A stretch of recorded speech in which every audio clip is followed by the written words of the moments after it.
오늘 하나님께서 우리에게 주신 말씀은 창세기 23장 1절에서 20절입니다.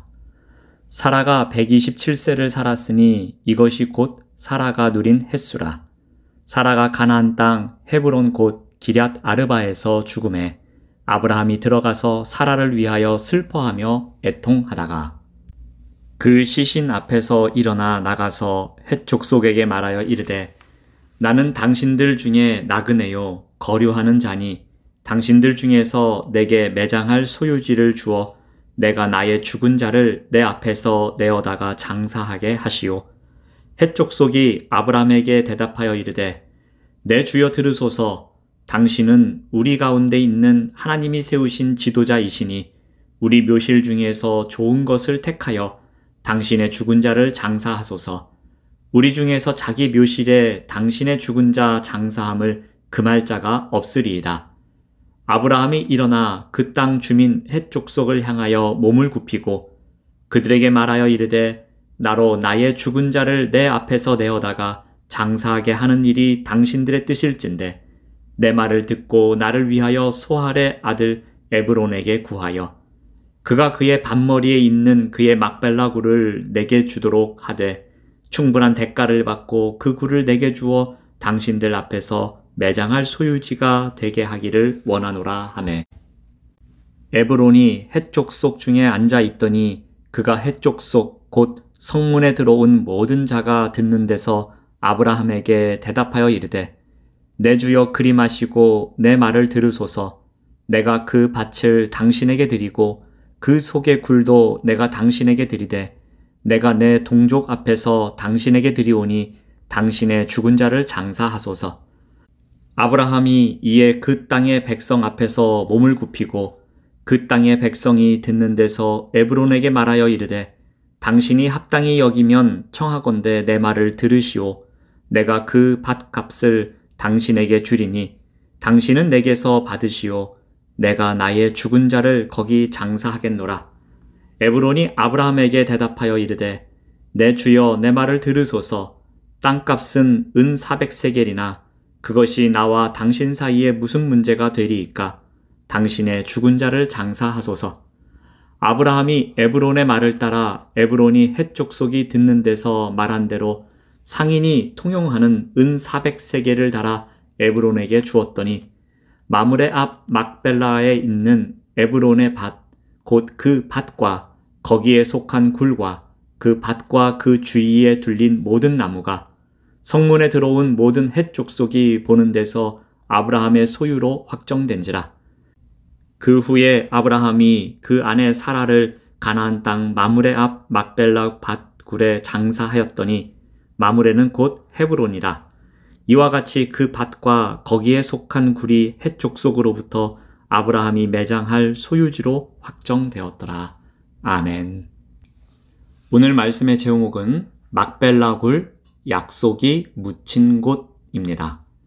하나님께서 아브라함과 맺은 언약은 크게 두 가지였습니다. 하나는 후손에 관한 것이고 다른 하나는 땅에 관한 것이었습니다. 땅에 관한 약속의 성취가 바로 오늘 본문에서부터 시작됩니다. 오늘 본문은 사라의 죽음을 알리며 시작합니다. 1절에서 2절 말씀을 보면은 사라가 127세를 살았으니 이것이 곧 사라가 누린 햇수라. 사라가 가나안 땅 헤브론 곧 기럇 아르바에서 죽음에. 사라의 죽음에 관한 기록을 통해서 무엇을 나타내고자 합니까? 사라가 아브라함과 함께 이스라엘의 시조인 그 위상을 갖고 있음을 나타냅니다. 사라는 창세기의 여족장 중 유일하게 나이가 기록된 인물입니다.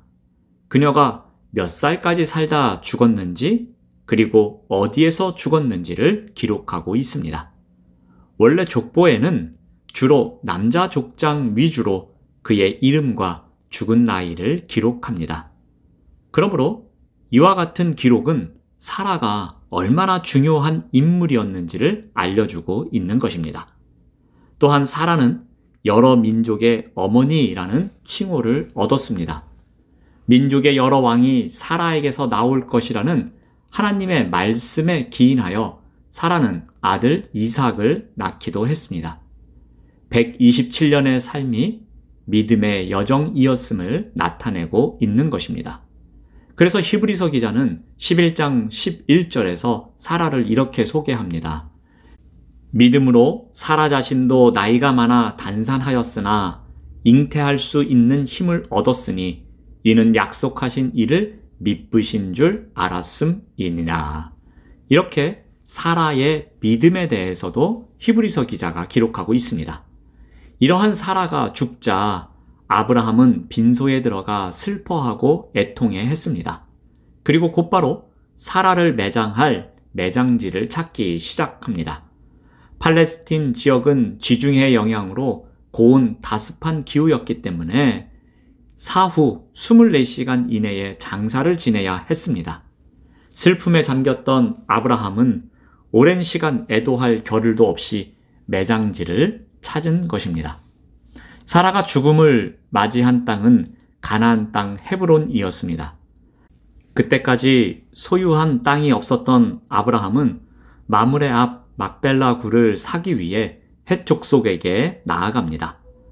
아브라함은 소유권이 없는 묘지 사용이 얼마나 불안한지 알았습니다. 결국 토지 주인으로부터 많은 부담을 지게 될 결정이라는 것도 잘 알고 있었습니다. 그래서 아브라함은 매장지를 구입하겠노라고 헷 족속에게 요구합니다.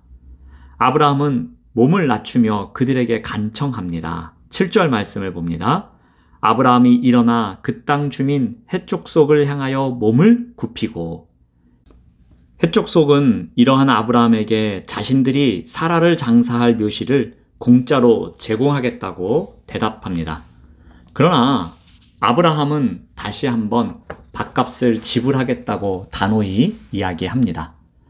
에브론의 제안은 실제로 토지를 기부하겠다는 말은 아니었습니다. 고대 근동에서 쓰는 관례적인 협상 예법이기도 합니다. 에브론은 굴과 주변의 토지를 좋은 값에 팔려고 상대방을 높이고 마치 자기는 욕심이 없는 듯 정중한 태도를 보인 것입니다. 당시 고대 근동의 풍습은 모든 거리에 있는 보증인의 역할을 하는 중개인의 입회가 필요했습니다.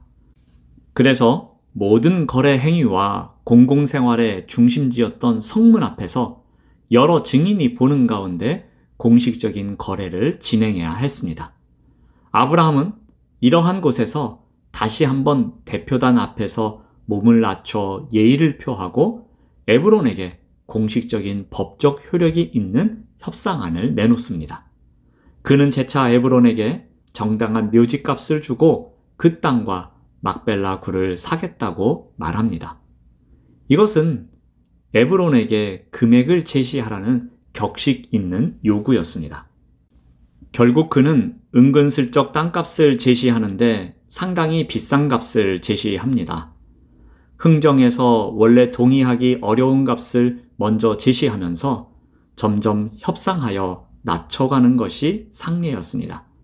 그래서 처음에는 터무니없이 높은 가격을 불렀습니다. 그때서야 에브론은 땅값이 400세겔이지만 땅값을 받고 싶지 않다는 의도의 이야기를 전합니다.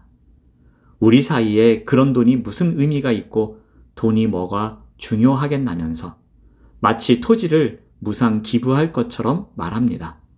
하지만 이것 역시 협상 예법의 하나일 뿐이었습니다. 아브라함은 기필코 400세겔의 땅값을 지불합니다. 은 400세겔은 약 1200돈에 해당하는 중량이었습니다. 결코 적지 않은 액수의 땅을 무상으로 제공하겠다고 하였지만 아브라함은 충분한 대가를 지불합니다. 가나안 땅은 하나님께서 아브라함과 그의 후손에게 기업으로 주시겠다고 약속한 땅이었습니다. 그럼에도 불구하고 만일 아브라함이 에브론에게 막벨라 굴과 밭을 무상으로 양도받았다면 그것은 자신의 기업을 하나님이 아닌 이방인에게 받은 셈이 되는 것이었습니다. 먼 훗날 약이 될지도 모르는 밭과 굴의 소유권 문제에 대해서 정확하게 매듭을 지을 필요성이 있었던 것입니다. 그래서 아브라함은 에브론의 친절한 제의를 거절하고 끝까지 그에 준하는 대금을 지불합니다. 여러 증인 앞에서 오늘날로 표현하면 소유권 등기를 마친 것입니다. 하나님과 약속한 그 땅에 대한 아브라함의 헌신이 보여지는 부분입니다. 사라의 죽음은 아브라함에게 찾아온 또 하나의 위기였습니다. 이삭을 버리라는 요구가 자손에 대한 약속을 확인하는 시험이었다면 매장지 없는 상태에서 사라가 죽은 것은 땅에 대한 약속의 시험으로 보여집니다. 헤브론 사람들은 아브라함의 절박한 처지를 이용하여 막벨라 굴에 딸린 밭과 나무까지 모두 팔려고 했습니다. 그런 상수를 알고도 아브라함은 협상도 하지 않고 모든 조건을 수용합니다. 이것은 다급해서가 아니었습니다. 이 땅을 합법적으로 얻는 것이 중요했기 때문이었습니다. 아브라함은 거액 400세겔이나 주고 밭을 삽니다. 아브라함이 깎을 것이라고 기대하며 부른 가격을 그대로 주었기에 아마도 에브론은 깜짝 놀랐을 것입니다. 아브라함은 계약이 성사되지 않을 가능성을 조금이라도 남기지 않으려고 한 것입니다. 땅에 대한 하나님의 약속을 신뢰하는 고백을 위해서는 돈을 조금도 아끼지 않았습니다. 그리고 막벨라 굴에 사라와 자신 그리고 이삭과 야곱, 리브가 레아까지 모두 묻히게 된 것입니다. 아브라함이 산 것은 막벨라 굴뿐만이 아니었습니다. 하나님의 약속을 이루는 그 모든 과정을 산 것이었습니다. 하나님의 약속을 믿고 자신의 최고의 헌신을 드린 것입니다. 막벨라 굴은 하나님과의 약속이 묻힌 곳이 되었습니다. 하나님과의 약속의 성취가 이루어진 곳입니다. 아브라함의 헌신이 그 약속의 성취를 시작하게 한 것이었습니다. 우리를 향한 약속의 성취 또한 같은 원리입니다. 그 시작에는 우리의 헌신이 있어야 합니다. 우리의 마음을 다하는 순결한 헌신이 언약의 성취가 됨을 기억하시기 바랍니다. 기도하겠습니다. 하나님 감사합니다. 우리를 향한 하나님의 언약의 성취는 우리의 순결한 헌신에서부터 시작됨을 우리가 믿음으로 고백하며 살아가도록 인도하여 주시옵소서. 예수님의 이름으로 기도드립니다. 아멘.